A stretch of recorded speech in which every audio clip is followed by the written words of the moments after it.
आज आम्ही जळगाव सिव्हिल हॉस्पिटलमध्ये 5 ते 6 मागण्यासाठी आम्ही आंदोलन केलं होतं। त्या मागण्यामध्ये आमची पहिली मागणी होती महत्त्वाची की आज सिटी स्कॅनिंग मशीन जळगावचं 2 वर्षापासून बंद आहे आणि त्याच्यानंतर जे आपलं 6 नंबर वॉर्डमध्ये जे प्रेग्नंट ज्या लेडी असतात त्यांना टाकायसाठी यांच्याकडे कॉट नाही, तर त्या अक्षरशः इकडची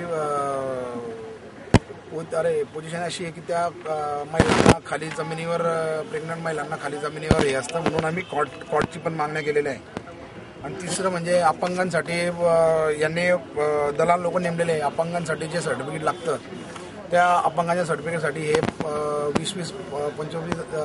20 ते 25,000 रुपयाची मागणी करतात। तर त्यासाठी आम्ही हे आंदोलन छेडलं होतं। त्याच्यात आम्हाला CS साहेबांनी सांगितलं की आम्ही फेब्रुवारीच्या एंडपर्यंत तुमच्या मागण्या पूर्ण करू। दिलेलं आश्वासन पूर्ण नाही झाल्यानंतर पुढचा पवित्रा काय असणार आहे? नंतर आम्ही आमच्या मनसे स्टाईलमध्ये मोर्चा काढू आणि त्यांना सबक शिकवू आमच्याप्रमाणे काय घ्यायचं आहे।